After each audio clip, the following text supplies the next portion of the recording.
उत्पादन का ठीक दाम देने के लिए हमारे विद्वान मित्र बता रहे थे, एमएसपी की चर्चा कर रहे थे। मैं निवेदन करना चाहूँगा, माननीय सभापति महोदय, एमएसपी तब देते हैं जब एमएसपी की जो दरें होती उससे नीची दरों पर अनाज या बाकी उत्पादन बिकता है। अब कई फसलें ऐसी है जो अभी भी एमएसपी के ऊपर बिक रही है, उन पर एमएसपी देने की ज़रूरत नहीं पड़ती। लेकिन मैं बताना चाहता हूँ माननीय सभापति महोदय, एमएसपी पर जो खरीद हुई है उसकी भी, मैं खरीफ की बात अगर करूँ तो 2004 से 14 तक कुल जो खरीद हुई थी 46 करोड़ 79 लाख मीट्रिक टन और 14 से 24 के बीच में 71 करोड़ 27 लाख मीट्रिक टन खरीद की गई है। हम गंभीर है खरीद के लिए। माननीय सभापति महोदय, रबी की फसल अगर देखी जाए, मैं कुल खरीद की बात बता रहा हूँ, 2004 से 14 तक 23 करोड़ 2 लाख मीट्रिक टन खरीदी गई थी और 14 से 24 के बीच 32 करोड़ 29 लाख मीट्रिक टन खरीदी गई।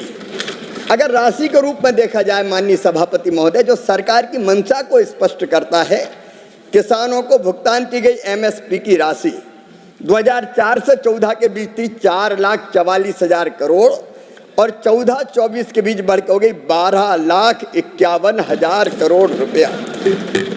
माननीय सभापति महोदय, किसान को भुगतान की गई एमएसपी की राशि 2004 गेहूं की मैं बता रहा हूँ 14 के बीच में 2,56,000 करोड़ थी, 14-24 के बीच में 5,65,000 करोड़ रुपया हो गई है। दलहन में माननीय सभापति महोदय, मैं विद्वान सदस्य को अवगत कराना चाहूँगा, किसानों को भुगतान की गई एमएसपी की राशि 2004 और 14 में 1900 करोड़ से बढ़कर 91,000 करोड़ रुपया हो गई है। मैं माननीय सभापति महोदय, चाहे तिलहन हो, बाकी वाणिज्यिक फसलें हो, अगर सभी एमएसपी की फसलों को देखा जाए तो एमएसपी की राशि 2004 से 14 के बीच में 7,31,000 करोड़ से बढ़कर 14 और 24 के बीच में 20,57,000 करोड़ रुपया हो गई है। ये हमारी सरकार की मंशा का परिणाम है। 2019 में प्रधानमंत्री नरेंद्र मोदी जी की सरकार ने ही ये फैसला किया कि लागत पर 50% प्रॉफिट जोड़कर एमएसपी की दरें तय की जाएगी। माननीय सभापति महोदय, मैं उदाहरण दे सकता हूँ, जब उधर की सरकार थी तब एमएसपी A2+FL नहीं दिया जाता था। मेरे पास रिकॉर्ड है पूरा, कभी भी 50% से ज़्यादा लागत पर इन्होंने लाभ नहीं दिया। लेकिन हम कटिबद्ध हैं, प्रतिबद्ध है कि कम से कम 50% ज़्यादा लाभ देकर किसान की फसलें हम खरीदेंगे।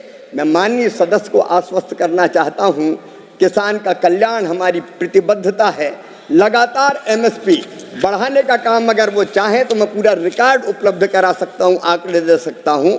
हमने बढ़ाने का भी काम किया है और जहां ज़रूरत है एमएसपी पर फसल खरीदने का भी हमने काम किया। मैंने आपको आंकड़े बताए हैं, आगे भी हम किसान के कल्याण में कोई कसर नहीं छोड़ेंगे। किसानों की आय बढ़ाने के लिए 6 सूत्रीय रणनीति सरकार की है। नंबर 1, उत्पादन बढ़ाना, और मैं आपके माध्यम से सदन को आश्वस्त करना चाहता हूं, उत्पादन बढ़ाने के लिए अच्छे बीज ICAR अब और पूरी ताकत के साथ काम करके इस दिशा में प्रयत्न करेगी।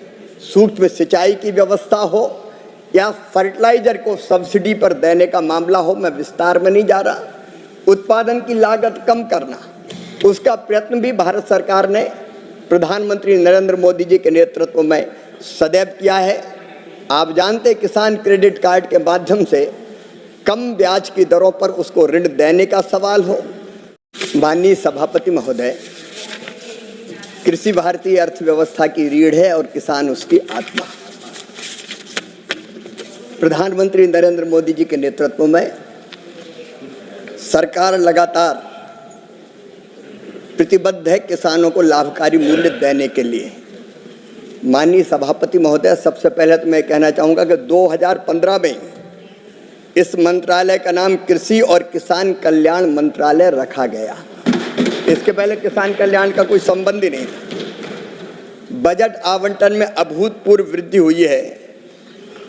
2013-14 तक ये केवल 21,900 करोड़ रुपया था, अब बढ़ के ये 1,22,528 करोड़ रुपया हुआ है। सिंपल सवाल पूछा है, मैं सिंपल जवाब दे रहा हूं। माननीय सभापति महोदय, हमारी जो योजना है, मोदी जी की सरकार बहुत दूरदर्शिता से काम करती है। हम उत्पादन बढ़ाएंगे, उत्पादन की लागत घटाएंगे, उत्पादन का उचित मूल्य देंगे, फसल में अगर नुकसान हो तो उसकी भरपाई प्रधानमंत्री फसल बीमा योजना के द्वारा करेंगे। हम कृषि का विविधीकरण करेंगे, प्राकृतिक खेती की तरफ ले जाकर किसानों की आय इतनी बढ़ाएंगे कि बार बार वो हाथ कर्जा माफी के लिए मांग करने की स्थिति में नहीं होगा। हम आय बढ़ाने पर विश्वास रखते हैं माननीय सभापति महोदय, ये सरकार निरंतर उसके लिए काम कर रही है। Shri Jairam Ramesh, fifth supplementary. आदरणीय जयराम रमेश जी का मैं बहुत आदर करता हूं। उन्होंने पूछा है कि एमएसपी के बारे में उनकी राय, मेरी राय क्या है। बहुत पवित्र राय है। हम 50% लागत का 50% से ज़्यादा मिनिमम सपोर्ट प्राइस तय करेंगे और खरीदने का भी काम करेंगे। आपने नहीं खरीदा, मैं एक एक आंकड़ा पढ़ के बता सकता हूं। कांग्रेस की जब सरकार थी, कभी एमएसपी पे आपने खरीद नहीं की। किसान खून के आंसू रोता था, लेकिन मेरे लिए किसानों की सेवा भगवान की पूजा है और यही मान के उनकी सेवा के काम में निरंतर लगे रहेंगे। एमएसपी पर किसानों को उत्पाद खरीदा है और अब भी पूरा उत्पाद खरीदेंगे और एक दिन में 2 दिन का काम करेंगे। और आपने जो अपेक्षा व्यक्त की है, मेरी कोशिश रहेगी संपूर्ण सामर्थ्य और क्षमता झोंक के काम करके अपने किसानों की सेवा कर सके और कृषि के परिदृश्य को और बेहतर बना सके। विकसित भारत का संकल्प लिया है प्रधानमंत्री नरेंद्र मोदी जी ने, उसी का एक रोड मैप कृषि में भी हमने बनाया है। उसको पूरा करने में कोई कसर नहीं छोड़ेंगे। लेकिन मैं ये निवेदन करना चाहता हूं कि न केवल फर्टिलाइजर उपलब्ध कराएंगे, बल्कि सब्सिडी देके आपको बताना चाहता हूं कि पिछले साल भी 1,94,000 करोड़ की सब्सिडी दी है किसानों को। तब जाके यूरिया की बोरी हो, डीएपी की बोरी हो, किसान को सस्ती मिलती है। 2100 रुपया की एक बोरी पर सब्सिडी देने का चमत्कार नरेंद्र मोदी जी की सरकार ने किया है। तो तमिलनाडु सहित सारे भारत के किसानों को सब्सिडी देके हम फर्टिलाइजर समय पर उपलब्ध कराने का काम कर भी रहे हैं, आगे भी करते रहेंगे। हाँ, इतना मैं जरूर कहूँगा कि केमिकल फर्टिलाइजर के असंतुलित और अंधाधुंध प्रयोग के कारण जो नुकसान होते हैं, उसके लिए भी हम अवेयरनेस क्रिएट कर रहे हैं। प्रधानमंत्री नरेंद्र मोदी जी उसके लिए भी चिंतित है।